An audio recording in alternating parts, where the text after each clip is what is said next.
very good evening to you. Welcome to the West Ham Weekly on a Monday night. I hope you're all doing well and a good start to the week. And so it should be. I mean, we put in a performance on Saturday that would have put a smile on almost everyone's faces, wouldn't it? Surely.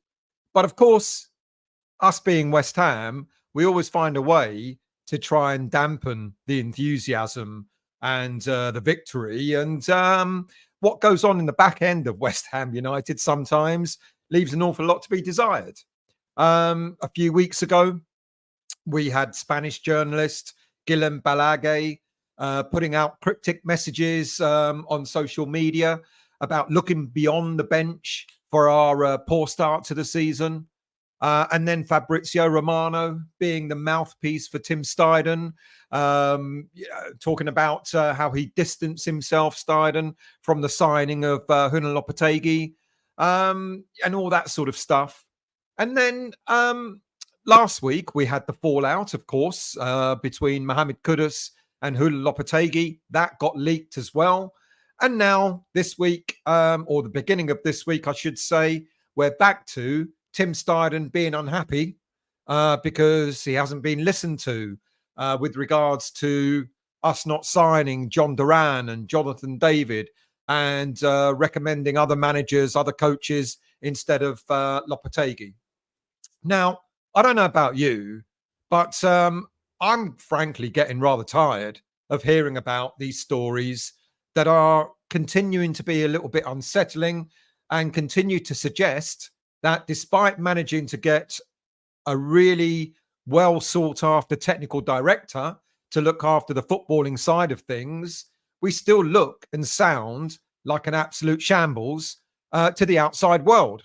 And I'm puzzled as to why these stories are persistently being put out there in the general domain. I don't know what everyone is trying to get out of it. I kind of look at other clubs and I ask myself, do those clubs suffer the same sort of stuff that we do? Does the same sort of do the same issues go on in the background that we don't hear about? Or I guess because we're so invested in West Ham United, we pay less attention to what goes on off-field antics at other clubs. Either way, the stories keep constantly coming out of West Ham United, and they're rather irritating.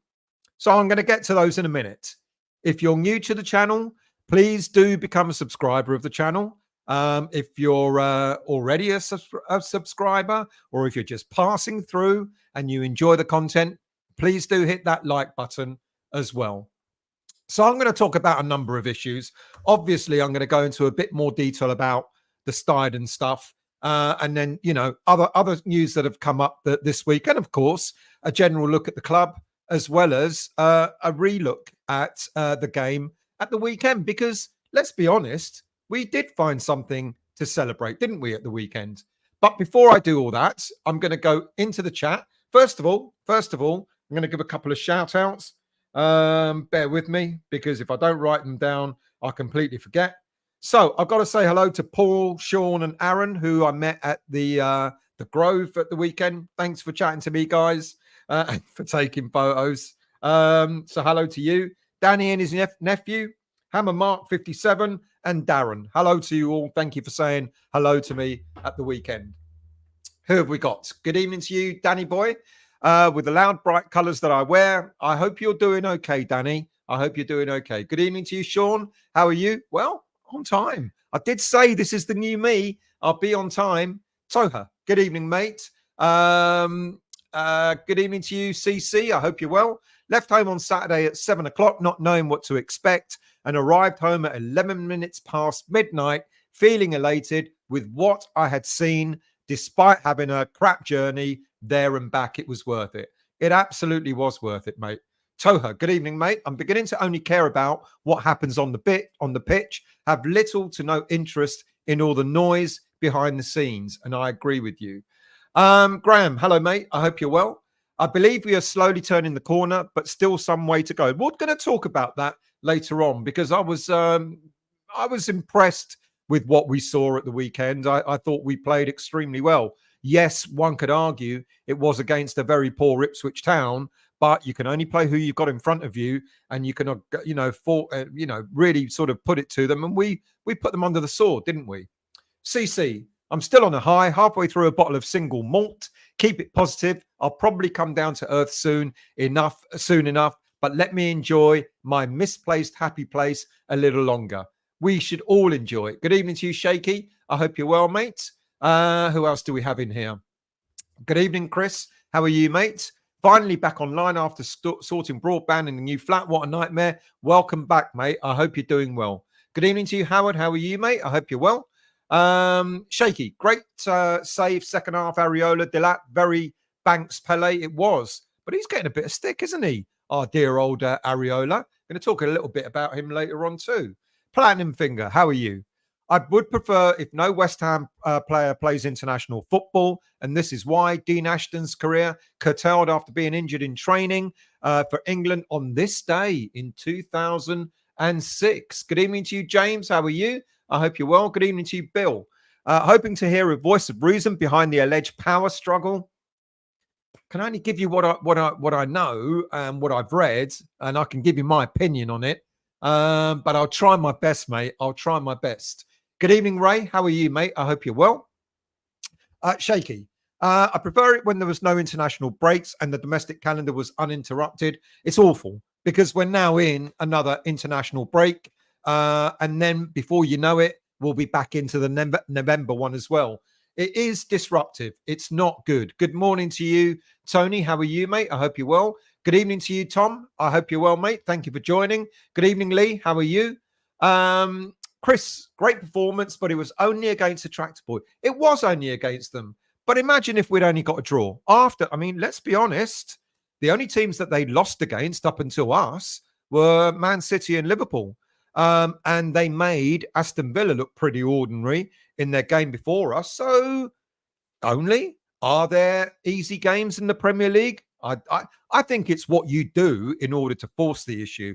And I think we played extremely well. I get what you're saying, Chris. And, with the greatest of respect to Ipswich, they could be a team that will be banging trouble near the end of the season. But you can only we've seen glimpses of the way we play, haven't we? We've seen glimpses in the way that I guess Lopetegui wants us to play against the likes of Man City. And ironically, the two teams that we lost worst against, Man City and Chelsea, we actually had some good passages of play. No, Man City and not Chelsea, Liverpool in the Cup, sorry. Good evening, Wasim. I hope you're well. Good evening to you, Jerry. How are you, mate? I hope you're well. Gary, I hope you're nice and safely back in the US, mate. Really good to have met you the other week. Good evening to you, Epic. How are you? Good evening, Daniela. How are you? Good evening to you, Frog. How are you, mate? I hope you're well. Good evening to you, Kimbo 2. Aaron, good evening to you. We beat Ipswich. Does this mean we're massive again? Absolutely not. We've got a long way to go. Huge. How are you, mate? I hope you're well. Thought Souček played a blinder, was everything and was everywhere and surprisingly spraying the ball around. You see, every player's got there's a good reason why Lopetegui continues to pick certain players. We as a fan base keep going, don't play him. If we play him, we're going to lose. Don't play him. You can't pass the ball, etc. But you're absolutely right, mate. He did have a good game. Platinum. Hitzelsberger didn't make his West Ham debut until February 2011. He was injured whilst playing for Germany 1 week before the start of the 2010-11 season. We got relegated and lost a generation of quality players. That's a good shout out, that. Bonnie, good evening, mate. I hope you're well. Good evening to you, Darren. How are you, mate? I hope you're well. Bill, why would Steidten risk his career reputation before it's really started? He was second fiddle scout before becoming a technical director with West Ham. No club will be interested in a failed technical director. Well, no, he was technical director or whatever his title was at Leverkusen. He did more or less the same job there. But I kind of get your point to a point. Hammerette, good evening to you. I hope you're well. Good evening to you, Bolin. How are you, mate? I hope you're well. Lee. We're massive over land and sea. Hit the like button, everyone. Hope you've all had a great weekend. How could we not have had a great weekend?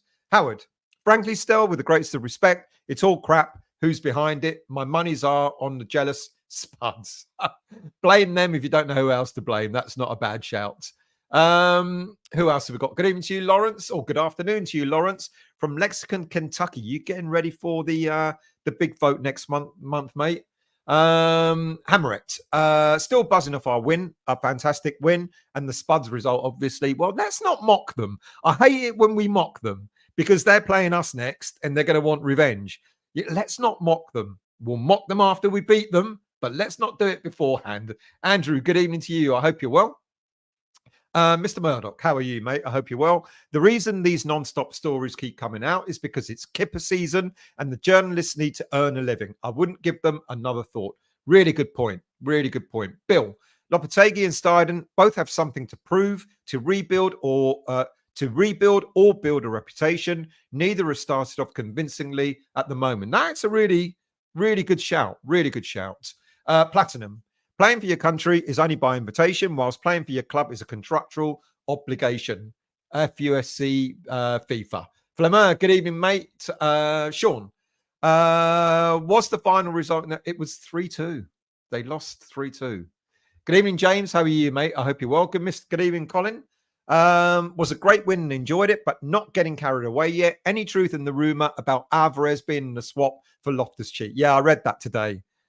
What a pile of poo. You know what?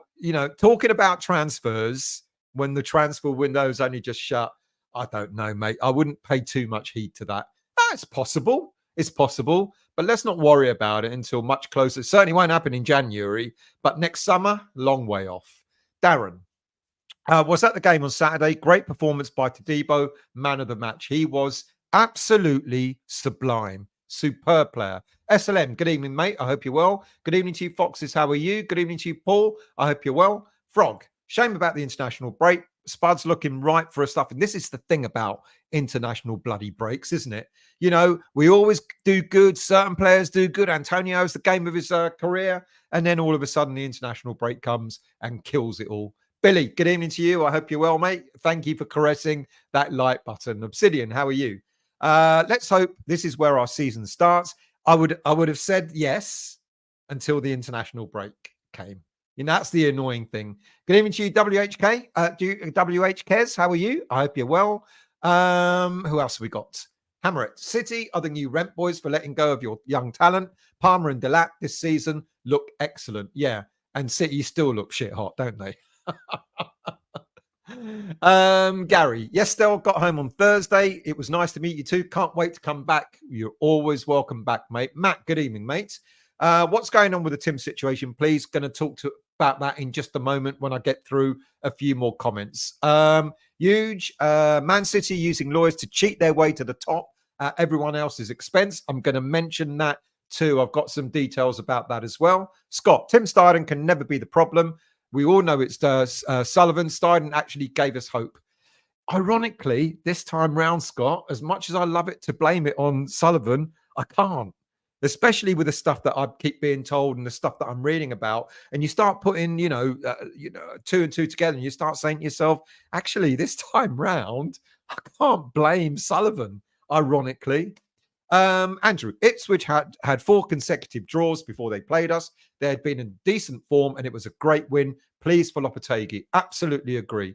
Jerry, good evening, mate. Put us on the left. Debate reminds me of Paqueta shouldn't be played on the left. In retrospect, he played his best game. He had a very good game. A lot of players had a very good game on Saturday. It all fell into place on Saturday. It all felt like it did, old Charles. That's cruel. Calvin Phillips, man of the match. Matt, sorry, Stel, I'll mock whenever I mock them, whenever I hate them. I'll mock them whenever I hate them. They give it large, but I know. But it worries me. It just worries me that they've got us next game.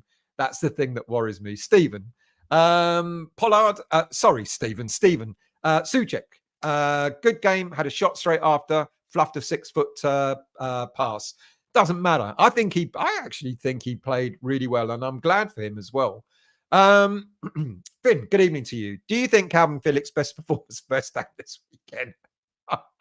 Come on, mocking the Spuds is one of life's, but it is. Don't get me wrong. No, I'm all for it, but it worries me that we're next on their. We're playing them next.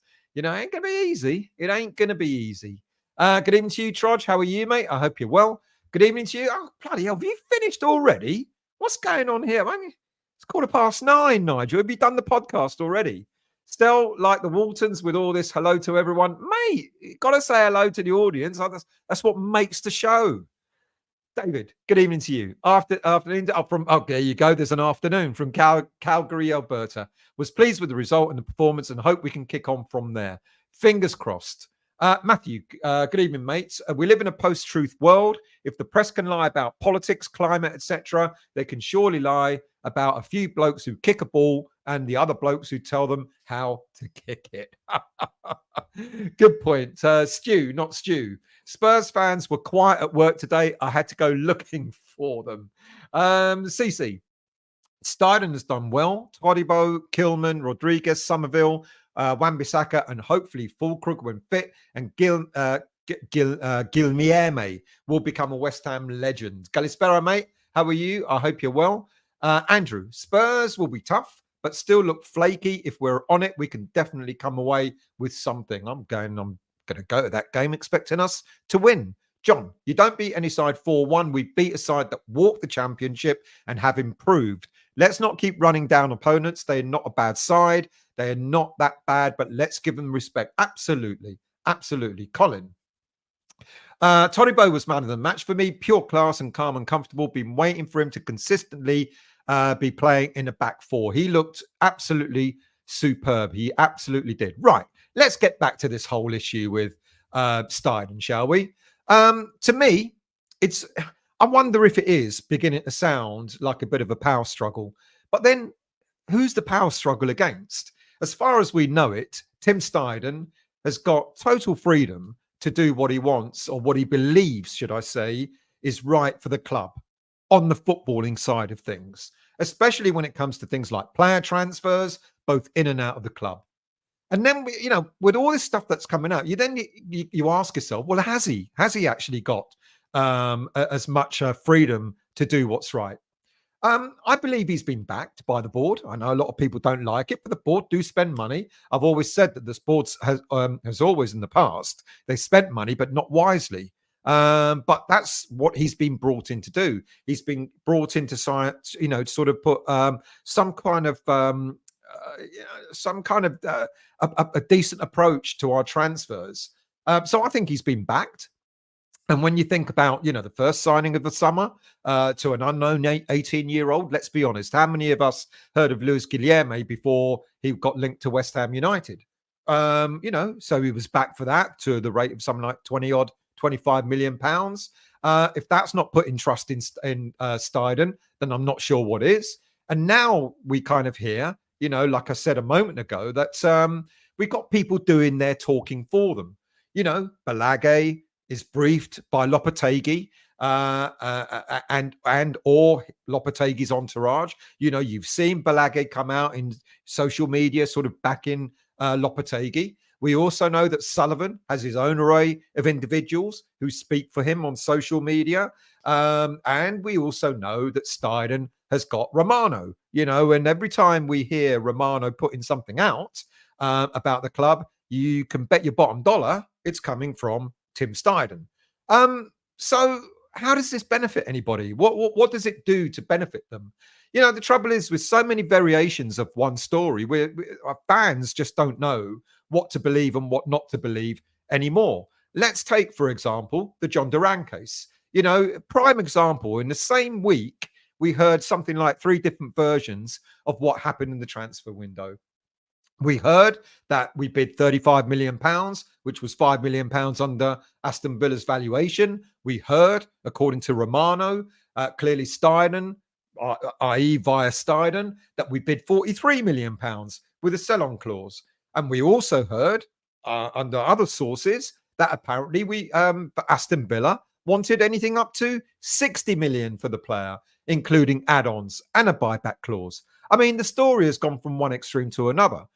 So if Steidten is frustrated at not getting that player over the line, then the understanding is, from what Romano said, we bid enough money, and it just didn't happen. If that's the case, then why the frustration and why be putting things out to the press? I guess everyone's looking after their own backs, aren't they? Steidten doesn't want to be sort of accused of not being the one to get Duran over the line. And I guess other people also don't want to be accused. So Balagi does, Lopetegui's talking, Romano does, Steidten's talking. And you never really know who exactly is responsible for what. If you cast your minds back to when David Moyes left, one of the first things that was being banged out was about how Steidten had full control of everything. You know, it was his to run off with. He was flying back and forth from Brazil, trying to do deals for various players, and he came back with Guilherme. You know, so I think it's just a bit of posturing. I think people are just sort of like, because we haven't had as great a start as we wanted to, I think it's all about trying to sort of protect your own domain, you know, a bit Teflon, you know, not blame me for what's happening. What about now? What if we start going on a really decent run of form? Who's going to take the credit now? Are we going to start hearing about how brilliant Steidten's been in the transfer market, and it was his decision all along to go and get Guilherme and go and get Fulkrug and go and get all the other players? Or is Luke Lopetegui going to take credit? I mean, does it matter? It's meant to be a team effort. It's meant to be sort of, a combined team effort. That's what we thought we were getting when it came to Tim Steidten walking through the door, you know, and all this stuff about Tim Steidten, you know, saying Lopetegui's not all, or through Romano, suggesting that Lopetegui wasn't his man, you know. And then, of course, we heard last week that it was Kretinsky who decided on bringing Tim Steidten in. I mean, for fuck's sake, this is a business, you know, so you're going to have people being interviewed by the board. That includes Kretinsky, etc. You know, no one person makes a bigger decision. Well, actually, there is. You know, if there's anyone that's got more decision making over anyone else, it's going to be Sullivan. But this is a team effort. The whole idea of bringing Steidten in is to sort of get things balanced, to make sure that we're doing the right thing in the transfer window. So Steidten's got to take some credit or blame. If it goes well, he takes credit. If it doesn't go well, he takes the blame. If it goes well on the pitch, Lopetegui takes credit. If it doesn't go so well, he takes the blame. You know, so it's a combined thing. All this posturing to try and sort of, imply that it's me if it goes well, it's not me if it doesn't. It's all a bit silly, and it's not doing the club many favours at all.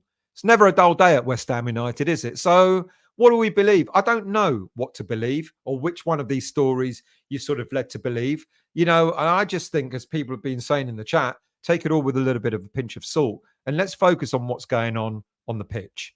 Right. What other news do we have off the pitch? Well, of course, we heard last week that it's looking likely that the hearing for Lucas Paqueta and the charges are likely to be held in March 2025. Now, it's not set in stone. And I, like many others, are probably hoping that this gets delayed till at least the end of the season, because doing a hearing at a time when it's sort of like the business end of the Premier League is not going to do the player any good. It's certainly not going to do West Ham United any good. And I don't think it's right for the league, for the Premier League, to be doing this hearing. And I hope that this is actually, ironically, it's not a West Ham issue to sort out. It's a player issue. But I hope that West Ham can have some influence in making sure that the hearing doesn't happen until the end of the season. Lopetegui is going to need to consider what he's going to do. If it does get held in March, Lopetegui is going to got to decide what it needs to do to sort of cover for Lucas Paqueta, you know, because his mind is not going to be on the football. We've already been saying for most of this season and most of last season that his mind has been distracted from the football, you know, and I think that's why I'm convinced as to why we got Carlos Soler in. I think he is the one that's going to help to fill that void should we lose Paqueta at any time. But we do have another option. If we want a really skillful, creative player playing the number 10 role, then let's not forget that Mohamed Kudus could also be that ideal player, which means that Crescencio Southerville will get more time out on the left, Bone on the right, and of course a striker up front. Right. What about Manchester City? Well, Man City, well, it's interesting, isn't it? The Premier League and Manchester City have claimed victory. Now, Man City have claimed to have secured a huge legal victory, despite West Ham apparently giving evidence in support of the Premier League's case. West Ham were amongst a number of clubs, including Arsenal, Man United, Liverpool, as well as Brentford, Fulham, Wolves, and Bournemouth, that backed the league's case. And what is the case? Well, in a landmark ruling, this is separate to the 115 charges brought to Man City. It was ruled that City were unfairly blocked from agreeing 2 huge sponsorship deals earlier this year. This is due to governance declaring that commercial deals between clubs and companies related to the club must be of fair market value. Now, who sets fair market value is anyone's guess. City launched a legal action against the Premier League over what is called associated party transaction rules on the grounds that they were anti-competitive. The rules were anti-competitive. This was in response to the Premier League rejecting a new sponsorship deal that the club, Man City, had lined up with Etihad in 2023, as well as another agreement with an Abu Dhabi-based bank. Now, an independent panel deliberated on the matter, and they concluded that the rules set out by the Premier League were unlawful because that they did not take into consideration interest-free loans which shareholders lend to the club. It means that the Abu Dhabi-backed club have opened the door to striking significantly higher sponsorship agreements with associated parties than previously allowed. You can see where this is going, can't you? It also means that they'll be able to pursue compensation and costs from the Premier League for abusing their position. Now, in addition, it's amazing, isn't it, what you can do with fantastic lawyers. You can be accused of something and then you turn it around and suggest that actually it's not our fault, Gov. It was the Premier League after all. In addition, other top flight clubs could now seek damages and if they believe that they've been impacted by this ruling. Now, the panel stated that there's about £4 billion in total borrowing across the Premier League, of which £1.5 billion is in loans from club owners and shareholders. And if you know, the history shows that West Ham United shareholders have lent, especially during COVID, they put money into the club in order to keep it going. City argue, and that's exactly how apparently whenever the West Ham board say, oh, we don't make money out of the club, they make interest out of it because of the loans. So City argued that such payments were unfair and not at market value because they were interest-free and in some cases did not have to be repaid back at all. It's the latest development to suggest that Richard Masters, the CEO of the Premier League, and his entourage don't have much of a handle on governance of English top-flight football. So following Man City's triumph, it said that this could be a significant landmark verdict, which could send shockwaves throughout the Premier League. Now, I don't know. I'm not so sure whether it's going to have an impact on West Ham and its future sponsorship deals. May do, unless, of course, one of our directors decides to use one of their companies. Ann Summers, maybe, or do they still have shares in Ann Summers? I don't know. Or maybe Kretinsky might decide, if he does buy the Royal Mail, to become one of our sponsors and lend us a shed load of money. I don't think it's going to affect us, but it's interesting how other clubs may be affected by this. I'll stop there for a minute because that's a lot to take in. So let's see what you guys have to say about that.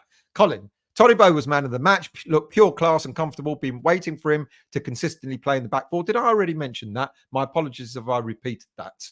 Balain Lounge. We can't start him too many times, Chris. 5 starts and we have to buy him, remember? He's already passed that, hasn't he? Nigel. Spurs fans at work complained that they had to beat 2 teams. Spurs beat Brighton, but lost 3-0 to Boom, boom. Finn. Senior source selling his house to pay Steidten's entertainment bill from Brazil. Darren, hello, mate. Had a photo of you outside queuing up. You did, and I said hello to you just now. I hope you're well, mate. Thank you for saying hello, Darren. I gave you a shout out at the start of the show. Thank you for that. Much appreciated. Steve, I hope Stell does not wish us good night like the Waltons. We won't go to bed, Michael. Kaczynski, loan us 500 million now or sponsor us, i.e. the Royal Mail Stadium, as Man City have won their case. Spot on there. Scott, it's crazy we win 4-1 and there's still negative rumours. Why can't we just enjoy it? I can't wait for the Tottenham game. Absolutely. Aaron, these accounts like Romano just stir the pot. I don't listen to any of them. It's amazing how many people do, though, mate. Paul, forget Duran. They were never going to sell him. There you go. Finn, was Sean in the disabled section at Brentford because he doesn't fit through the walk-through turnstiles? Yeah, I wondered how he got in there. Any idea, Nigel, how he got in there? Platinum. I believe that all the crap. I believe that all the crap about Steidten is conjured up by Moyes' mates in the media. I'd like to think it is, but apparently not. Hammer it. I thought Ipswich were poor. However, we played like a real unit, gave our all, played like a team, and got 3 well-deserved points. This is a springboard to move on from now, hopefully. Absolutely. Andrew, I think Sullivan still allows Sorthouse and Siltman to have much influence on players coming in, which could be the major issue for Steidten and maybe Kretinsky, being Steidten is apparently his man. I don't believe that Steidten is Kretinsky's man. I believe that it was a board decision of which Kretinsky is one of the board members who interviewed him. I don't think Kretinsky pushed for Steidten because he doesn't have that leverage to do so. He's got less shares than Sullivan. If anyone makes a decision, it's Sullivan that does. Victor. Villa, I think, will never want to sell Duran. That's why he signed a new contract today. Absolutely. Darren, focus on what happens on the pitch. Never know what to believe with our press. Absolutely correct. Alan, good evening to you. Totally agree, Paul. I was never confident of getting him, especially before we played them, and that's why we ended up getting Fulkrug. I think Steidten knew what Villa were going to do, so gave up on it. And that's fair enough. You know, I actually praised the way we went about our transfer business in the summer, because when it looked like something wasn't going to happen, we just went, that's it, we're moving on. And I think credit to Steidten for doing that. You know, it happened with Fabrizio Bruno, the defender from Brazil. You know, we're trying, and then we went, okay, sod it. And then we went on to look for someone else. And thank goodness we did, because that's why we managed to get Todibo. And I think we've had our pants pulled down far too many times in the past in the transfer window. So in order to make those quick decisions and say, that's it, forget it, that's what I think, personally, that's what I think happened more or less with Duran. We went in for him. We were clearly interested in buying him. It was taking too long, and we went, we've got to move on. You know, whether Fulkrug works out or not, I don't know. We've got to give him time. It's a shame that he's injured from the last international break. Let's hope we believe he'll be back after the next international break. No, he's not going out to Germany. He's staying behind to recuperate, and hope when he does come in, he'll be, look, if he gets us double figures, and I know that's ambitious, but if he gets us double figures in goals this season, I'll say that's a success. All right, Duran's already got 6, etc. But Duran could have come to West Ham. He could have ended up being crap. You know, we don't know that it would have, well, maybe not, but we don't know if it would have worked out. Kim, we will always have Snide leaking while Sullivan and his preferred agents are still at the club. It has been going on long before Tim and Lop arrived. That is true. That is true. The rumours have been going on long before he arrived. I agree with that. Good evening to you, Ian. I hope you're well. Don't worry about being late. Just going to write. No, don't rewind. Okay, you've rewound. Peter, there is only one person to blame for the disorder at the club, and that's David Sullivan. You really don't like him, do you, Peter? Andrew, look what Steidten did at Leverkusen. He should be trusted by Sullivan. Otherwise, there is no point in having him here. I think he's been backed. You know, this isn't a broadcast for the board, but I think he's been backed. And like I said at the, when what I said earlier, you're going out to Brazil. You're coming back with an 18-year-old, untried, untested, not known, and you're paying over £20 million for him. That's being backed, in my mind. 40 million pounds straight away for Kilman. That's being backed. Todibo, we went out and got him. We could only get him on loan to buy, but that's being backed as well. And I think, do you know what this is? This is all about the fact that we didn't get either Jonathan David, who I don't think had any interest whatsoever in coming to West Ham because he's now being looked at by, I don't know, the likes of, is it Juve or AC Milan or other clubs like that. You know, he was always going to leave on a free transfer at the end of this season. And Duran, I actually do think that, you know, another story, another angle to the whole Duran thing that I've said before is that Aston Villa had players lined up. I think, is it Meridian, whatever his name is. Apparently they wanted him and they would have let him go. They would have let Duran go if they brought another player in, but they didn't manage to get that over the line. So they were hanging on to him. I don't think they wanted to let him go unless they had a ready-made replacement for him. And I think it was right to go, look, time is moving on. We got to move on and look for an alternative. And I think that's what Steidten did. And I think he has been backed by that. Bolin, funny how Balage come out with all the look beyond the bench stuff. It's all flared up with everything seemingly positioning themselves. Yeah, interesting point. Steve, not every signing will be a success, no matter what research or scouting has been done. Absolutely spot on. Kimbo, the evidence is looking more and more conclusive against Paqueta. I think we could lose him. I think pretty much it's done. The only thing is, let's try, selfishly wise, let's try and keep him to the end of the season. It'll be contested. Look, what will happen is if he gets done, there'll be an appeal. I'm sure there'll be a process for an appeal. And what is unknown, as I've said before, is whether he'll be allowed to continue playing during the appeal. Because I think the last guy that, if you remember, I did a show when this first came out about that non-league player who got done. Can't remember his name, etc. You know, but he didn't appeal, so he was banned from that moment. Who did a similar sort of thing, spot fixing. With Paqueta, his entourage, his lawyers, etc. They'll, you know, if he does get done, there'll be an appeal. What is unknown is whether the Premier League will allow him to play whilst the appeal is happening. Lee, F the rumours, clickbait and fake news. There are so many fake accounts, but who knows who is behind them? Plus lazy journalism. Talking about fake accounts, thank you for letting me know, Hammerette, by the way. Someone apparently is on YouTube going on to other West Ham channels as the West Ham voice. So if you see someone doing dick things on other channels, I think he was on... the account was on West Ham Fan TV on Friday night. You know, I was getting the show ready on Friday, so I certainly wasn't in the West Ham Fan TV channel chat. Someone's apparently created a fake account of mine and going in and causing havoc elsewhere. Great to be infamous, isn't it? Martin, good evening, mate. Your coverage of the weekend was great. Thank you very much, mate. Much appreciated. CC, forget Soler. I forgot Soler in my Steidten list, so how can anyone say he hasn't done well? He's done extremely well. Mercedes, good evening to you. Calvin Phillips gave us come on, leave the poor boy alone. Vonnie, were the pictures showing Loppy and Steidten next to each other, happy and smiling, or photoshopped? There you go. Mind you, Vonnie, we did also see Moyes and Steidten walking together last season. They weren't photoshopped either, were they? That was before Moyes did ban him from the dressing room and all that. But I get your point. Tony, once Villa sold Douglas Luiz for 50 million and they balanced their PSR, they were never going to sell Duran. There you go. Who else have we got here? CC, Stel, this will mean a Saudi plumbing company could sponsor Newcastle for £500 million. It's stuff and nonsense. That's where it's leading to, isn't it? Now that Man City have opened that floodgate, what's to stop anyone being sponsored by anyone for silly money?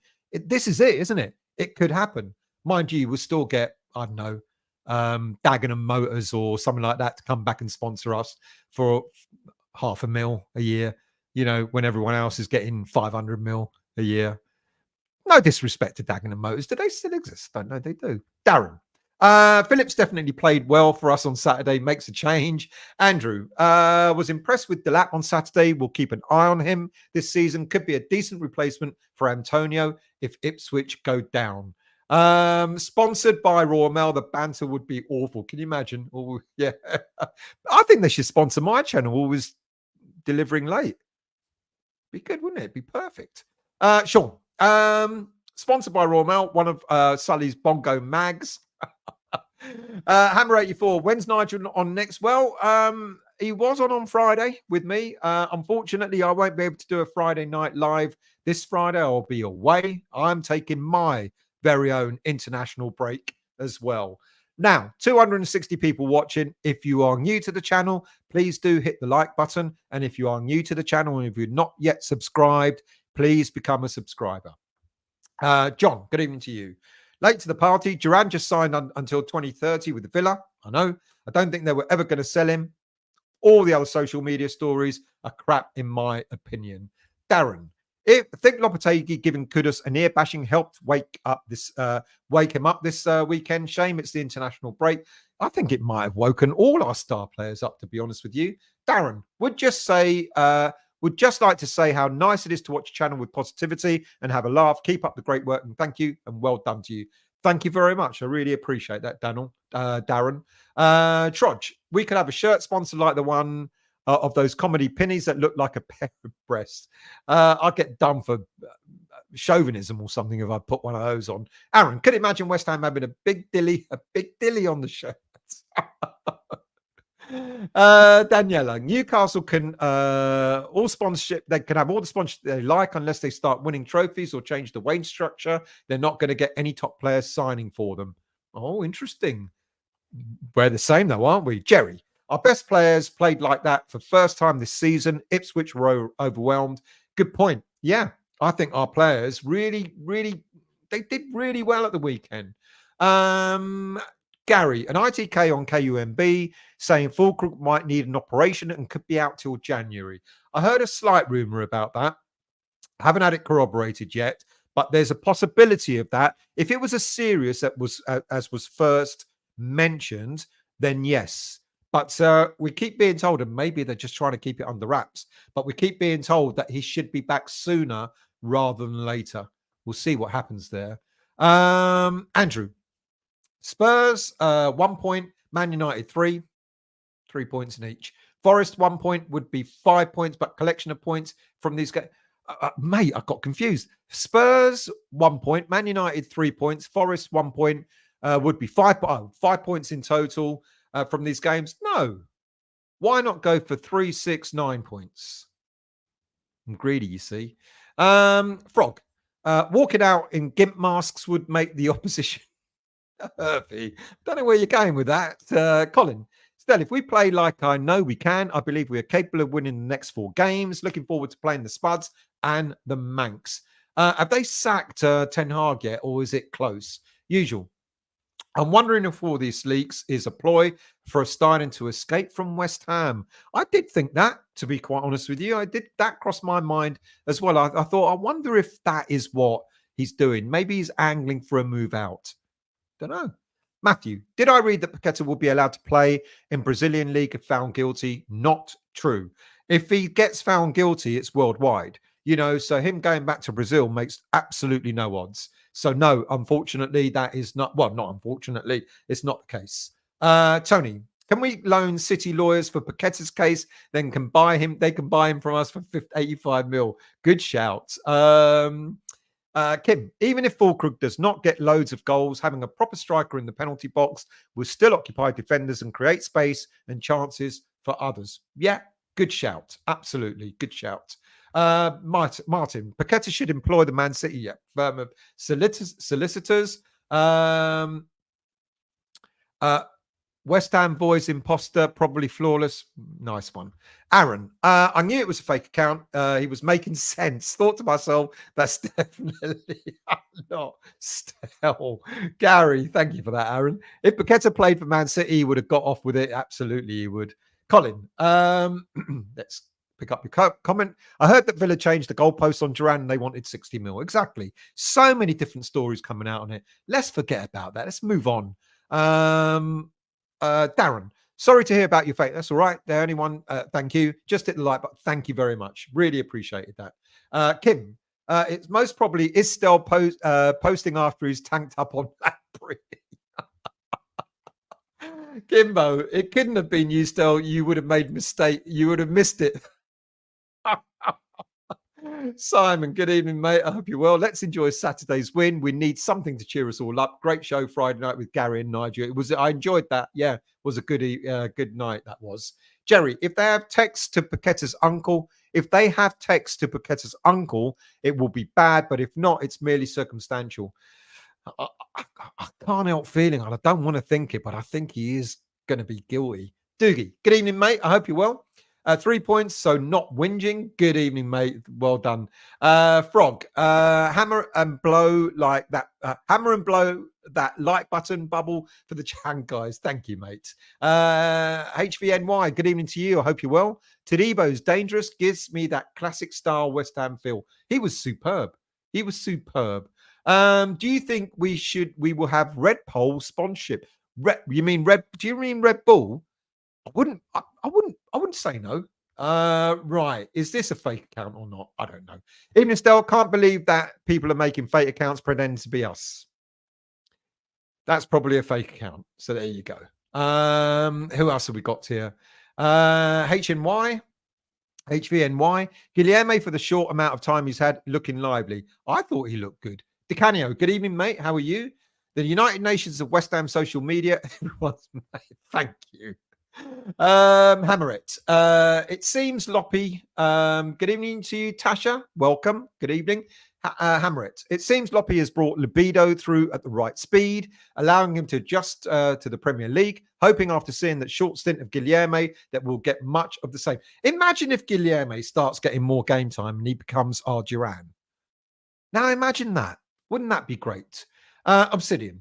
Don't think it's a worldwide ban. The FA can only ban in England. No, I think you're wrong. This would be a worldwide ban. If someone can tell me otherwise, when I discussed this before, when it first came out, I was looking into this and I got it confirmed that it would be a worldwide ban. This isn't just about the Premier League. This will be everywhere. But if someone wants to correct me, I'm more than happy to be corrected. Trudge, Guilherme is going to be good, but let's not put pressure on the lad. Absolutely, Andrew. We should be exploring the Brazilian market more often than we do. Some real talent to be found at sensible fees. I totally agree, and that's why we Steidten is out there, looking for players. Who will we get into Europe? Who will get into Europe? Don't know. Too early to say. Aaron, if it's his family, his family are to blame, then surely he's innocent. They can't find him guilty because of something his family has done. I guess, the comment earlier about, if his uncle sent message or whatever, if they find some evidence that they've been messaging him about it, then he's complicit. Danny, good evening, mate. I hope you're well. Enjoying the show while sat on the plane, waiting to take off from Cleveland to Houston. Great performance on Saturday. Have a safe flight, Danny. And thank you, mate. And it was a great performance indeed. Pierino, good evening to you. Circumstantial, I agree. It doesn't look good. Darren, I think that's why we signed Soler as Paqueta replacement. I totally agree on that. Juha, how are you, mate? I hope you're well. He could play in countries that FIFA is leaving out of their competition like Russia. Good point. So the Brazilian league, I'm sure, is in FIFA. It's got to be. But you're absolutely correct there. I think at the moment, Russia's banned, aren't they? So yes, good point. Kimbo, I think the Brazilians are the ones asking for a ban for Paqueta. I don't know if they are. Why would you'd have to explain that one, Kimbo? I don't get that. Trudge, excuse me. Paqueta evidence on 5K of payments if true he is finished. Fatakis, Kalispera to you, mate. How are you? Great win on Saturday. A win is a win. Absolutely agree. Hammer it. Such a shame we didn't get the sale to City through quicker. Well, yeah, that's exactly when it fell, isn't it? Right, let's go on to some other stuff.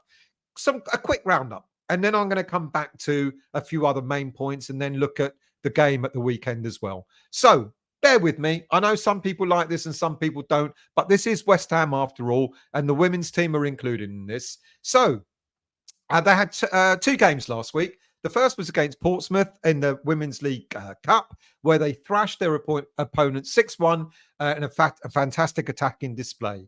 Serrana Pubel put the Hammers ahead inside 13 minutes, but Portsmouth came back into the game with a penalty. They're a championship side, by the way, Portsmouth. Emma Harris scored her first of 2 goals before the break, before Vivian Assayi came off the bench and scored 2 goals in quick succession to give Rayan Skinner's a massive side a massive lead just after half-time. Harry's added another one at 51 minutes before substitute Rico Ueki, the Japanese international, capped off a big win in Dagenham with a stoppage time winner. But at the weekend, they had another game back in the Premier League and got beat. Man City beat them 2-0 away. Their next game is on the 13th of October against Everton away. What about the under-21s? Oh, no, just a bit more news about the women's team. Just appointed Stephen Healy as first-team coach. Healy joins Rahan Skinner's backroom staff, having spent 10 years at Leicester City as their international academy head coach and academy youth development phase coach. What a title. Working with players from the under-12s to the under-16 age group. What about the under-21s? So they were in action twice as well last week. West Ham under-21s played 2 games, the first of it being against, let's remove that for a second. The first of it being they hosted Athletic Bilbao in the Premier League International Cup. Bilbao started the game strongly, went 2-0 up pretty quickly, but by half-time, changes were made, and there was a difference in our approach in the second half. I actually watched a lot of that game. We looked really, really good in the second half. We looked as good as we looked poor in the first half. In the second half, there was a brace from Brad Dollahan, who's got us back into the game. And I think we count ourselves a little bit unlucky. Is it Dollahan or Donahan? It is Donahan. We count ourselves a little bit unlucky that we actually didn't end up winning that game. 2 defensive errors, though, at the start of the game put Bilbao 2-0 up. Then at the weekend, we were back in Premier League 2 action, where we suffered our first league defeat against who else but Man City, who dominated the game. They thumped us 4-1. Ollie Scars got our consolation goal, and congrats to him, by the way, for being the latest player to sign a new long-term deal at West Ham United. West Ham are level on points with Man City and Liverpool, but have slipped to 3rd place because of goal difference.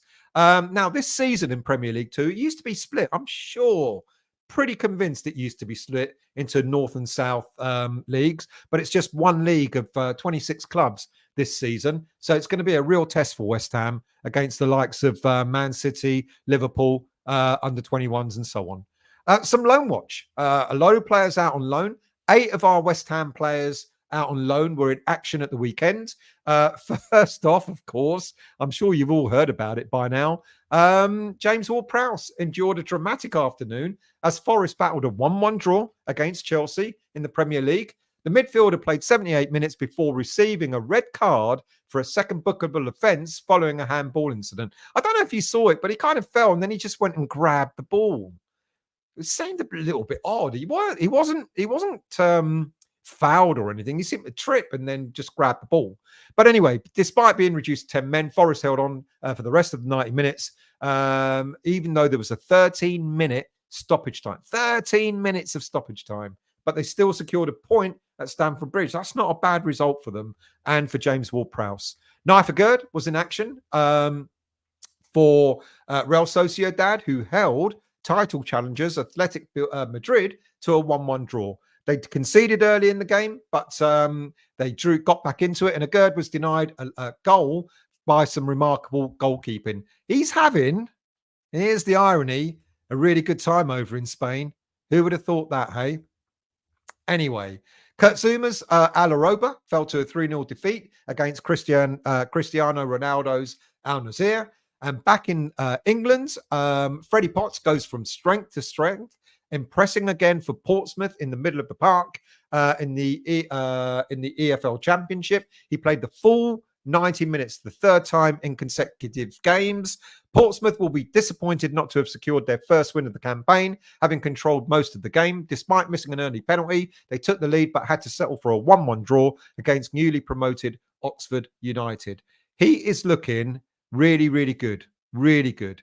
George Earthy has come back from his injury and came off the bench for Bristol City's 1-1 draw against Cardiff City. Earthy's introduction, was his first appearance since August as he completed his recovery from an ankle injury. And congratulations to him for making, I think it's the England under 20s or 21 squad. He's been called into it. Callum Marshall came close to adding to his goal tally for Huddersfield Town in their 2-0 win over Barnsley at the weekend. With scores level, Marshall was remarkably close to breaking the deadlock in the latter stages of the first half. But Huddersfield went on to win anyway. Michael Hughes made his first appearance for Bristol Rovers since August last Tuesday, as a second half sub in the 3-2 victory over Charlton Athletic, but he was not in the team as Rovers defeated Burton Albion 3-1 at the weekend. In League Two, Patrick Kelly made his third fourth-tier start in a 3-0 win for Doncaster Rovers over Grimsby Town, which sees his side move up to fourth in the standings. And finally, Mason Terry, playing for Hornchurch, fell to a second consecutive defeat in the National League, losing 3-1 to Dorking Wanderers.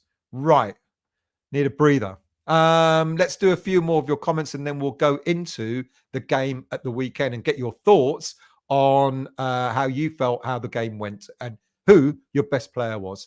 A few more comments. HVNY. Red Bull gives you Ings and Steidten hairlines.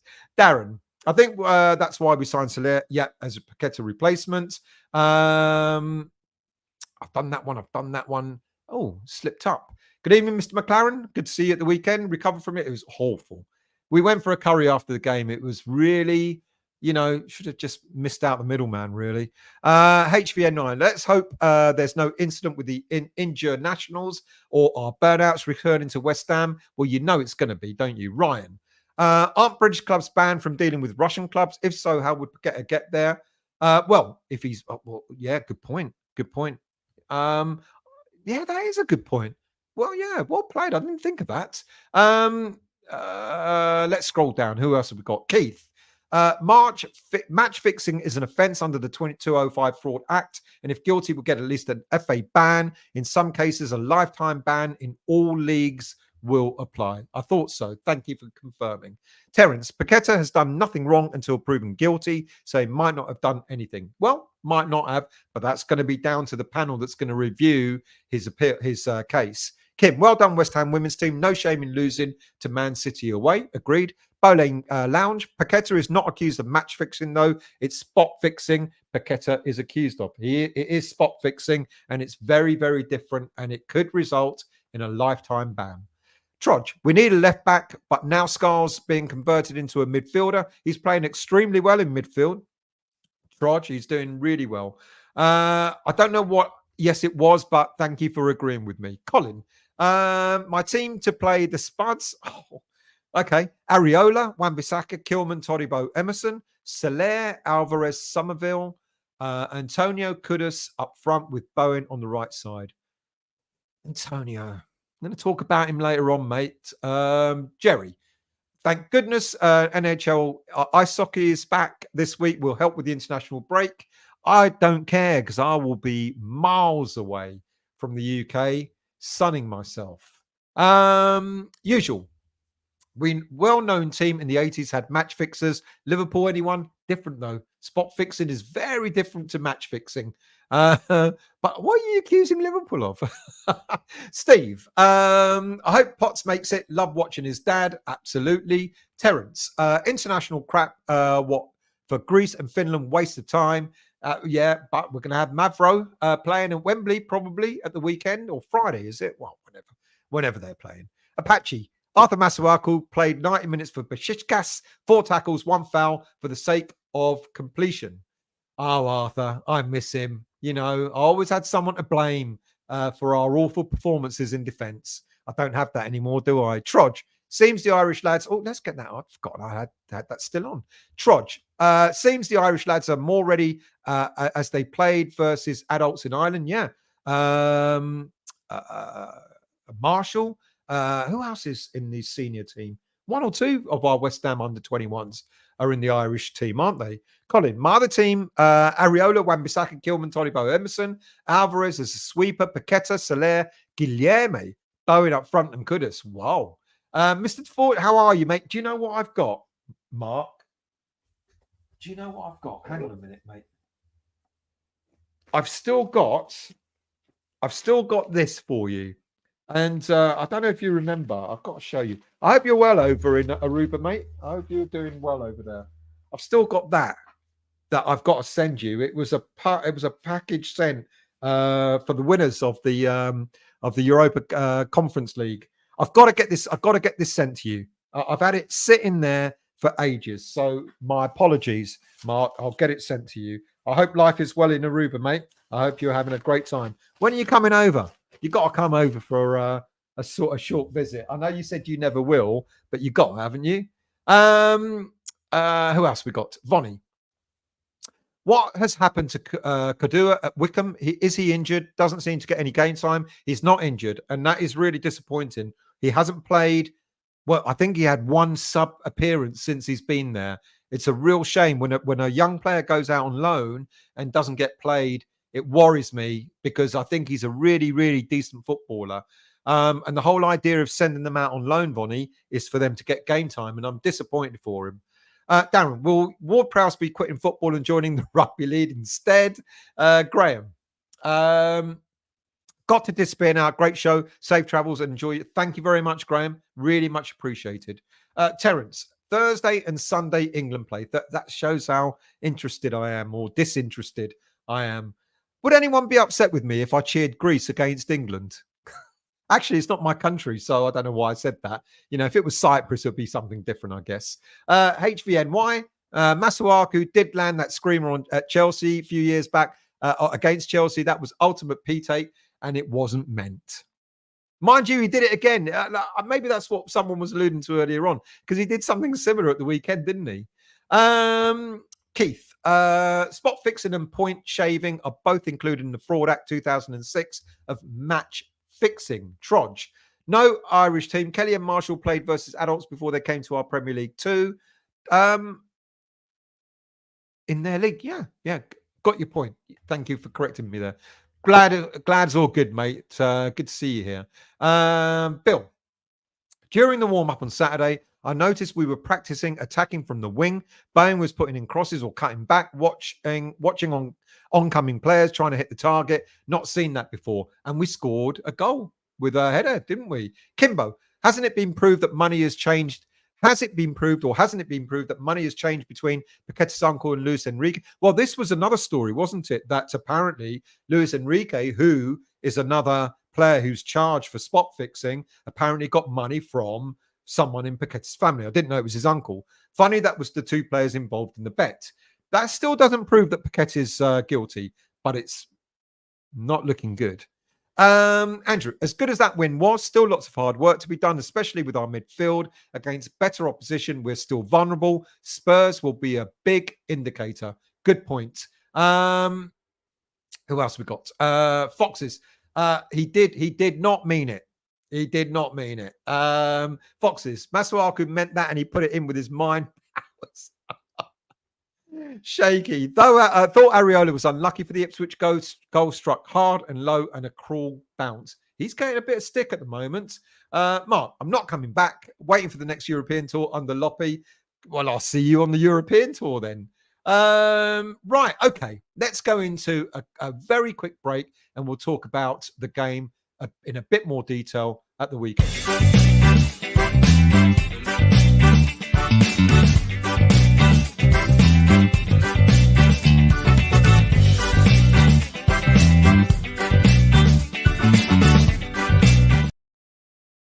So, what did we learn from the weekend, the game at the weekend?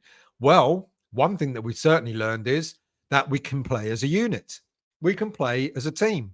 We all the stuff that Lopetegui's been trying to get the players to do seemed to all fall into place at the weekend. Sure, it was only against Ipswich, but a Premier League team is a Premier League team.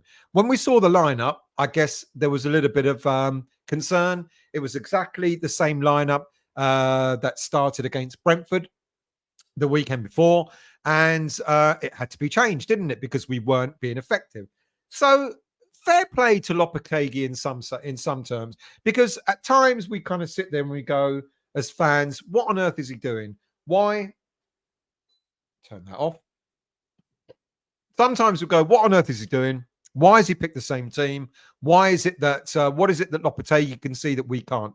Well, this is why a head coach gets paid a shed load of money, and people like me can only do shows like this. Because if I was a head coach, I'm sure I'd be thinking in very different ways. I said at the weekend, I said on the reflection show I did on Sunday, that we don't get to see what goes on the training ground. We don't get to see the sort of tactics that are being discussed, and the plans that are being made. All we get to see is the performances of the players from one game to the next. We don't have that insight. The coach does, the head coach does, all his coaches do. And I'm sure there are discussions between the coaches as to what they're going to do, how they're going to play, and who is going to be put in the team to affect that game. And this is it, isn't it? That's why we, as a fan base, can certainly have our views about who should be in the first team, but their views. They're not informed views. They're from the sidelines. We can only see what happens during a game. Whereas Lopetegui sees what's happening. People keep complaining about Souček constantly being picked, but clearly Lopetegui sees something in him that we don't. And actually, as people said in the chat earlier on, Souček had a really, really good game. Look, and the team that we're playing against, I don't care who it is. A Premier League team is a Premier League team. Like I said earlier on in the show, the only teams that they'd lost against this season were Man City and Liverpool in the league. And they came off the back of four straight draws. Fulham, Brighton, Southampton, Aston Villa. Brighton are a pretty decent team. Fulham are quite decent. Southampton maybe will struggle a bit. But and then Aston Villa, to come away with a draw against Aston Villa, I think we were all a little bit apprehensive at the weekend and thinking, well, what's going to happen? They're going to come up to West Ham. Boyd, we hadn't won a league game at home. So this had the makings of a real disaster. But we played really well. We looked sharper. We looked fitter. We were more at it. We had more intent in our game. There was more structure to our game. What Lopetegui wanted us to do, we were all doing it. And our star players actually put in performances that we've been hoping that they do all game. There's one. Oh, I've got a visitor. You coming in? You not? No? You coming in? Sorry about that. It's the cat opened the door. All the players that were picked actually put in performances, apart from one, Lucas Paqueta. Talk about him in a minute. So look, I think it was a good game, and I think we took it to Ipswich. It could have been a banana skin. It could have been quite bad for us, but I think we did really well. Now, I said a moment ago about Areola. He's getting a hell of a lot of stick. People are giving him stick about his distribution. People are saying that was an easy shot for him to save. I'm not so sure it was. Someone said in the chat earlier on that he saw it a little bit late. I think we afforded. I can't remember which player scored the goal. Forgive me, but we afforded the Ipswich player far too much space in the box to be able to turn and hit it. And it bounced. It bobbled in front of Areola, and I think he was extremely unlucky. If you remember, he pulled off a much more difficult save later on, where it was a bit like the Gordon Banks type save, where he kind of tried to scoop it away. I like Areola. I always did. Even when Fabianski was still our number one, I kept advocating for Areola to be our number one goalie, and I like him. And I think his distribution, I agree, has gotten a bit worse. Not coming off the line, not as much as he used to. I think when he first started for us, he commanded the 18-yard box better. But then I said on Sunday on the reflection show that maybe this isn't so much about Areola, but maybe the way he's being trained. Because interestingly, one of the criticisms of Fabianski, well, two of the criticisms of Fabianski was that he was stuck to his goal line and his distribution was poor. And I just wonder if it's the way that the goalies at West Ham are being coached. Because Areola, to me, I still think he's a great shot stopper. I still think he's a better goalkeeper than Fabianski. And I still think he's got a lot to offer West Ham United. But I would like to see maybe, be interesting to know how the training is going behind the scenes. So I don't blame him for the goal. But you tell me your views on Areola. Look, the back line, Emerson, Wan-Bissaka, Kilman, I'm going to talk about Todibo in a minute, were fantastic. Isn't it weird? Emerson didn't have a very good game against Brentford, but almost looked like he had a point to prove against Ipswich at the weekend. Now, let's not forget, Emerson picked up a knock in the previous game. Was that against Chelsea where he had to come off? And maybe against Brentford, he was still suffering from that. But he looked much fitter, much better on Saturday. And Wan-Bissaka looked like he was defending more rather than sort of going astray that he did against Brentford. I mean, he looked better in the Brentford game when he played on the left-hand side than he did on the right. But on Saturday against Ipswich, he looked much, much better. And you could see both sides. You know, Kudus was dropping back and Bowen was dropping back in order to help their fullbacks out. Souček, like I've mentioned, mopped everything up in middle of the park, sweeping the ball across to players, etc. He looked really good. Rodriguez had a good game, and one could argue, well, you know, the Ipswich midfield wasn't as good, but yeah, again, you can only play against who you're playing against. But it demonstrated that I was actually quite surprised that Rodriguez was actually picked over Alvarez. I thought Alvarez would have been the definite player to be picked for that game, but Lopetegui stuck with Rodriguez. And then, of course, our star players, starting off with Kudus, he had a much better game all round. So whatever was said, whatever was discussed, whatever was argued about between Kudus and Lopetegui during the game at halftime against Brentford and maybe since, etc., they seem to have put that to one side because Kudus had probably his best game for us this season. He was more at it. He was more lively. You know, he actually passed the ball an awful lot. You know, where he's got a tendency to, you know, as people have been saying, he gets the ball and his head down and off he goes. But he was passing around. He was being a bit more of a team player, which was good to see. And then there are three players that I've got to be on. No, let me talk about Paqueta for a minute because I think Lucas Paqueta still kept giving the ball away an awful lot, which was a shame. Now, against a better team, Lucas Paqueta will get found out, won't he? You know, and he has been found out before when he's when he's played in midfield and he's given the ball away. Whether he's got things on his mind or not, I don't know. But it does worry me that, yes, okay, I know he tries the Hollywood passes and all, you know, they're not all going to come off. Sometimes it doesn't hurt to pass the ball sideways and pick up and move on and rebuild rather than always looking for that, Hollywood pass straight through the middle, which 9 times out of 10 doesn't always come off. When it does, it looks great. But when it doesn't, it looks pretty awful. Now, 3 players that I've got to highlight for me were Jean-Claire Todibo, Mikel Antonio, and Jared Bowen. And yet, as I said in the reflection show, I've been criticizing Antonio for quite a long time now, but he had an excellent game. But let's start with Todibo because he looked superb at the back on Saturday. Pretty majestic at what he did. Everything he did looked controlled, looked comfortable. And he made defending look easy. And I also said in the reflection show is he looks like he enjoys defending, which is fantastic. And I think I can now see why we went out on a limb to get him to West Ham United. You look at some of the players that we've signed in this window. Wan-Bissaka's been good. Todibo is clearly looking good. Steidten getting more match fit. He's also looking good. You know, and a lot of the players that we bought in are beginning to shine. Rodriguez kind of worries me a little bit because of his lack of pace, but even he looks like he can put in a shift every now and again. So I'm quite happy.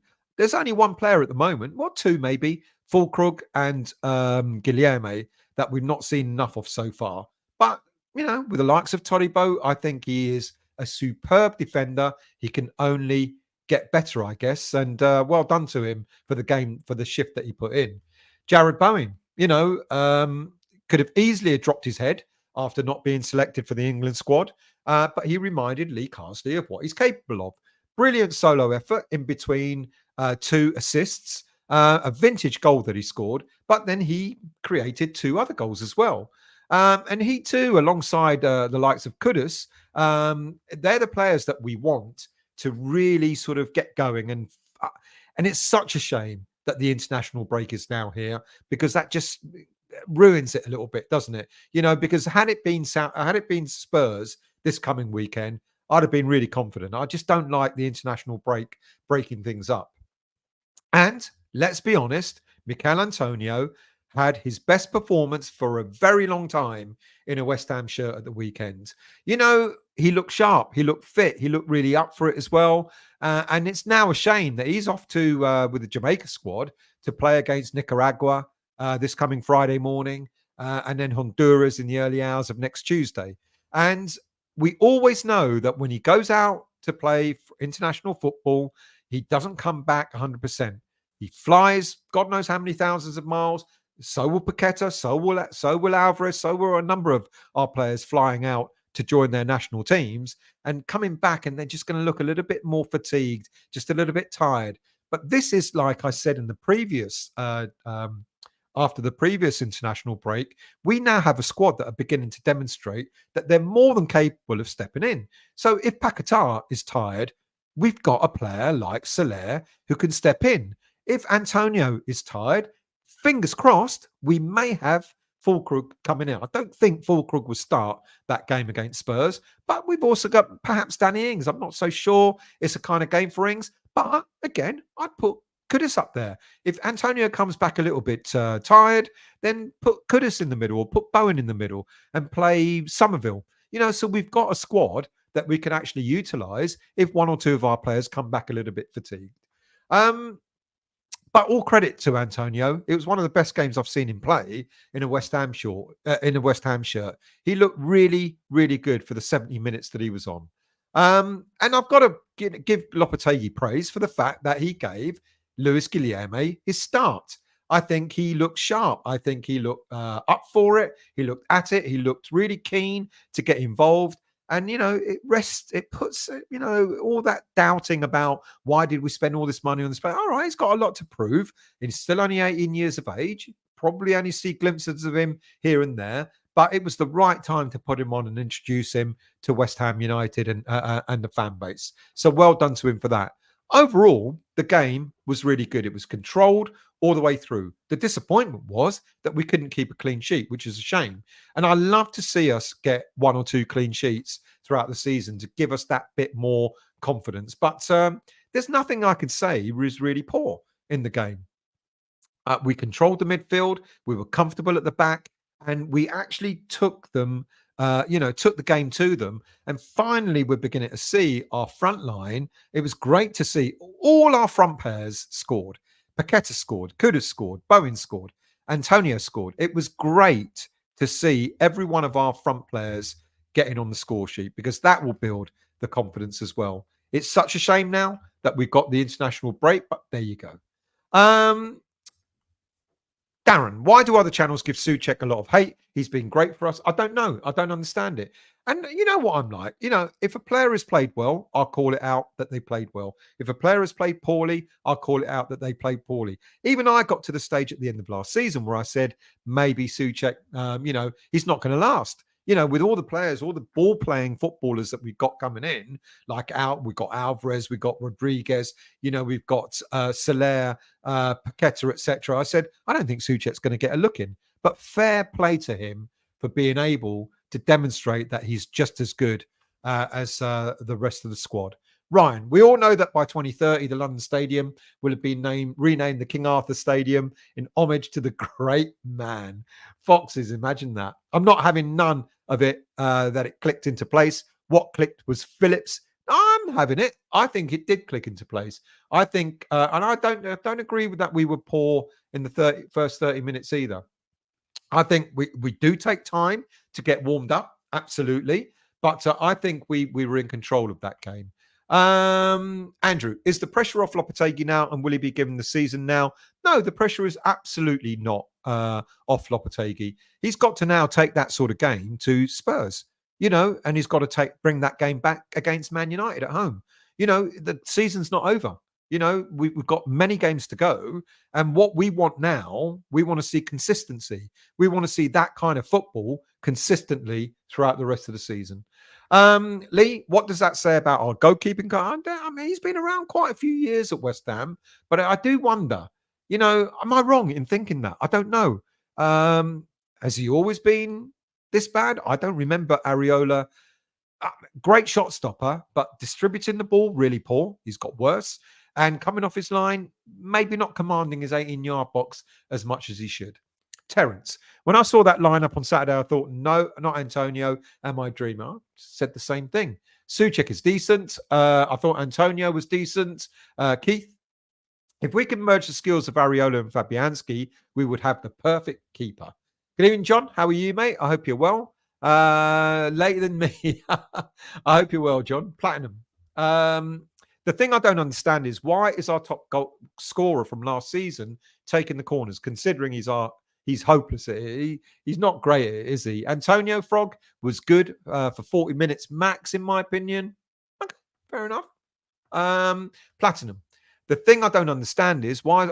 Sorry, I said that one already. Hammerit. Can't deny Tati had looked good the past two games. However, a depleted Brentford and a poor Ipswich shouldn't really be the bar. Let's see how he fares against Spuds and Manx. Good point. Very good point. Trodge, did you know Souček has been our most creative midfielder this season? There you go. When I did a show earlier on in the season, at the beginning of the season, and I compared him to Paqueta and suggested that he had a better season than Paqueta did last season, I was slated for it. You can't compare the two. Completely different. Yes, they are completely different footballers, but they play in the same position.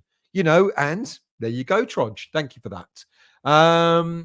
Kimbo, Areola is our number one and will be for the near future. If a keeper makes a mistake, it stands out. Give the man a break. Absolutely. Peter, that was the same side that stifled Aston Villa the previous week, so we did rather well. Exactly that.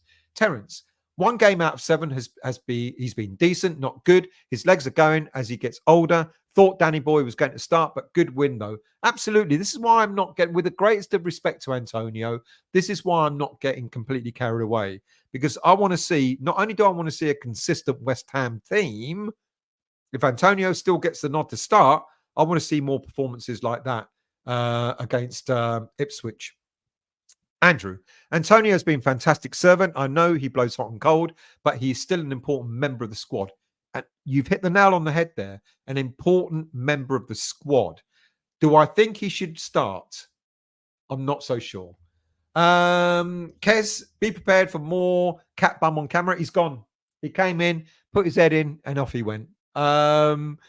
Bill, if Somerville was a few inches taller, he might have seen Guilherme running through the centre. He was so quick, he left any Ipswich player behind. Yeah, that was right in front of us. And it was like, lay off.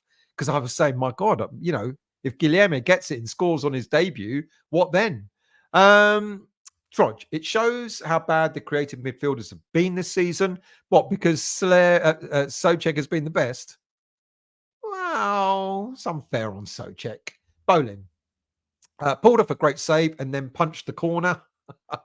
Well, I don't care so long as it gets away from the goal. Ray, apparently Masuaku scored an identical screamer. He did score an identical screamer. I think it was more of an angle as well.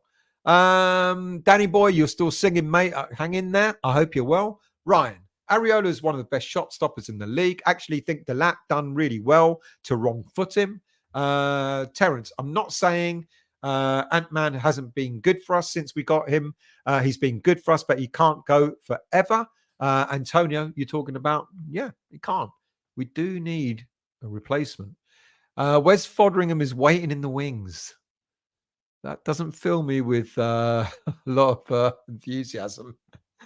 HVNY, Kudus was swinging in from the left, made himself central, showed where he well and truly does the most damage. He had a great game. Ronnie, how are you, mate?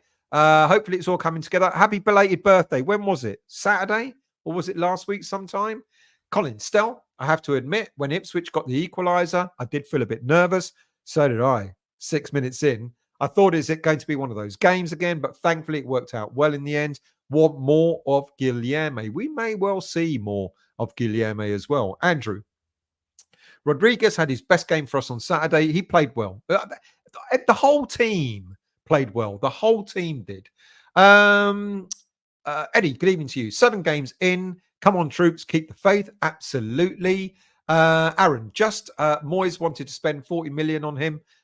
Who are we talking about? Oh, Phillips. HVNY. Pac-Man wasn't looking up to snuff. But at least we got the starting quartet up front all land one. That was important. All that front line scored a goal.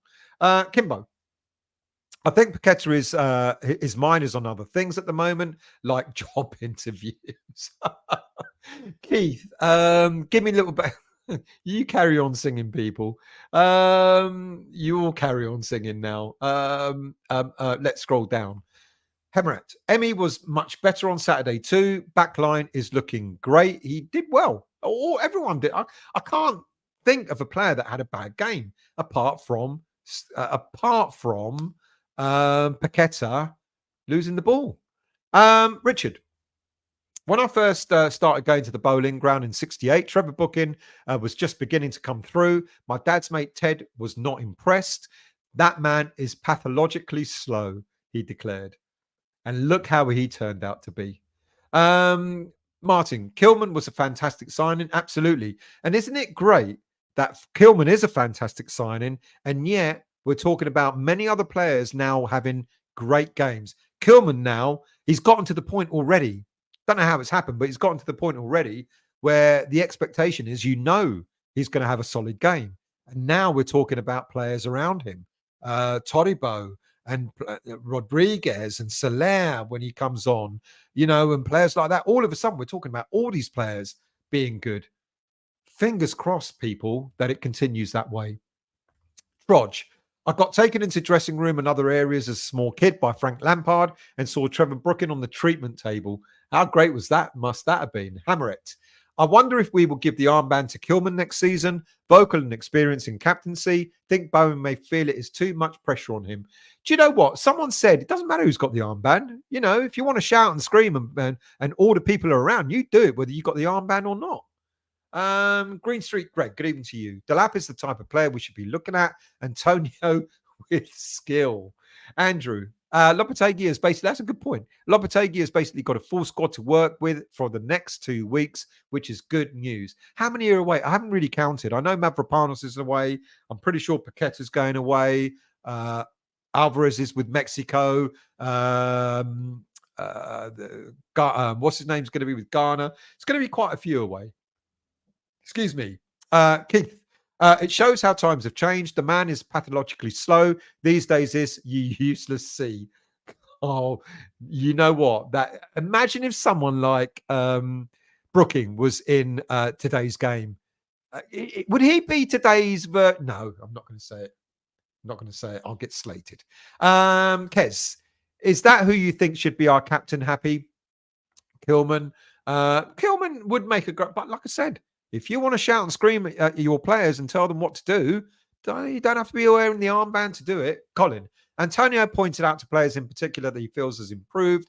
West Ham, there's improved West Ham. Todibo and Wan-Bissaka, he's not wrong. Frog, found old program versus Ararat Yerevan in Cup Winners' Cup, whilst having a clear out. Wow. HVNY, Phillips got spanked, even if the pitch laughing to himself like, yeah, that was going to happen. Could have been the other way. Bolin, we should be identifying players like Delap, in my opinion. Wolves loaned Strand Larson for 3 million, and we wasted the summer chasing Duran. Keith, gotta love Souček. Whenever we slate his shitness, he pops up and scores a vital goal. Who else we got? Platinum. I was impressed with Trampoline Antonio, but one good game in 8 or 9 is nothing to write home about. Sorry, I'm in agreement with you. That's why I'm not getting carried away. I think he had a fantastic game. Does that mean he's back to his best? Probably not. Green, but I'd love to see him do that again. I'd love to see him put in a performance like that against Spurs if he gets selected. that he did against Ipswich. Greg, Paqueta makes us tick if it frustrates. So what he makes, Paqueta makes us tick if it frustrates. So what? He makes the difference. He always has a different team with him in it. I get that. I don't deny that, to be honest, Greg. I understand that, but I think the frustrating thing is if you've got a player that 50-60% of the time is losing the ball and puts us under pressure, something's got to give there. It's quite frustrating. But I get you. I get what you're saying about the fact he makes us tick. Aaron, don't think Alvarez will be here next season. There are one or two who may not be here next season, but let's not worry about that until the end of the season. Trudge, I think Creswell is faster than Alvarez. Gutted as I love Alvarez. I think Alvarez has got decent speed. It's just that it goes all guns blazing, doesn't he? Mark, let's hope United keep Ten Hag until after we play them. HVNY, as much as the lineup came through, I would use Antonio as secondary off the bench and could have still needs more centralised positioning. I agree. I actually agree with that. Chris, still, what I'm worried about is the lack of pace we have in midfield compared to the Spuds. That's why there's a game like Spurs. If we want a bit of pace, putting Kudus in the middle could sort of help us there in some ways. Keith, Stell is so far back in the chat that Man City are in League 2. How far back am I? Not that far. Usual. Pubs are going to start serving double diamond. Double diamond. Double diamond. Oh my God. Did I like it? Did I ever like double diamond? Don't think I ever did. Trudge, Maguire, who always plays party fives or party sevens, if you really had money. Maguire, who always plays well versus us, is out now. Good. He does always play well against us, doesn't he? Hammerit. The early goal gave us so much confidence. They equalised soon after, but we already had the momentum. Could have knocked us for 6, though. Andrew, if someone offered 6 mil for Antonio in January, do we accept? We absolutely do. But he won't go. He's got a season left or whatever, however many months left. He'll walk away and probably sign. He'll probably get his handshake elsewhere, golden handshake, like, I don't know, go to the American League or the Saudi League, big signing on fee, etc. Terence, I did start at 11 on Saturday morning, so I was a happy hammer with a 4-1 win and bet 25-1 for £1. Well done. Well done. Rhonda and Tony. Chelsea aside, we are getting better. Have faith. Absolutely agree. Darren. Souček seems so comfortable on the ball this season with one-touch passes. Wonder if he's doing a lot of training to get him passes, to get passes better. He's always given 100%. Absolutely. Platinum. Our fans seem to have forgotten or did not know that 7 of Souček's 10 Premier League goals last season were winning goals. That's 21 points. Where would he have ended up without him? Good point. Tony, if there is one thing I would have loved to have seen on Saturday was Scars coming on instead of Creswell. Yeah. I don't think we'll see many. I think the only youngster we might get to see this season is Guilherme. Kimbo, last time I saw a pint of double diamond was in Lorette de Mar in 1918. I think that was a bit iffy. Darren, I think our fans got fed up with Paqueta laying on the ground for a few minutes. Got plenty of booze when he did that. Plenty. Andrew, would like to think that we can convince Kudus to be here next season. Think we need to get a European spot to have a chance of keeping him. I would love to keep all our players, but we know we're realistic, aren't we? Clubs are going to come in and they're going to bid for some of our players. We know that. So long as we use the money to replace them with as good as or even better, then fine. Mark, I did take a big Ange a whole season. I did take Big Ange. Oh, I've got you. I would have taken Postecoglou a whole season with Spurs. It did take Postecoglou a whole season with Spurs to get the tactics going, so can't argue at Lopetegui and results so early on. Results against Ipswich and players' performances are promising. Good point, Nat. Vonnie, watched your Friday show this afternoon. Great watch. Funny watching this after the game. You were more positive with your predicted result than I was. I said 3-1, didn't I? Damn it. I've forgotten that I predicted 3-1. Andrew. Todibo, Bowen, Kilman, Wan-Bissaka, Soler, Rodriguez, Somerville, Guilherme, Fulkrug, not on international duty. Todibo, Kilman, and Bissaka, Solera. Yeah, good, good, good nucleus there to sort of build on. Terence Brighton, just Spurs.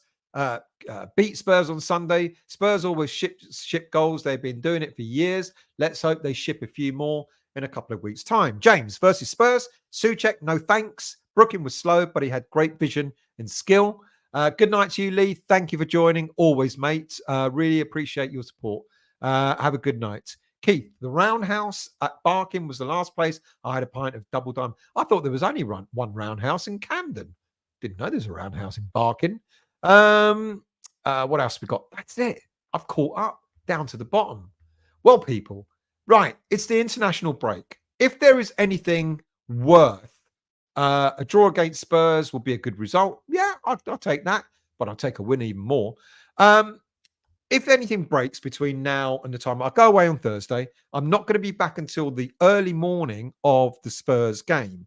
So unless I get really bored on the beach and decide to do a show, you won't see me for just under 2 weeks. I would say enjoy yourselves. It's the international break. By all means, watch the team that national team that you support, and enjoy that as much as you can.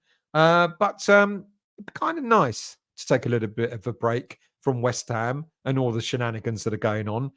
So if I get really bored, I will do a show from the beach. I'll be dressed. Don't worry. I won't show my lovely body to you all. But if I don't, then I won't be back until the day of the Spurs game.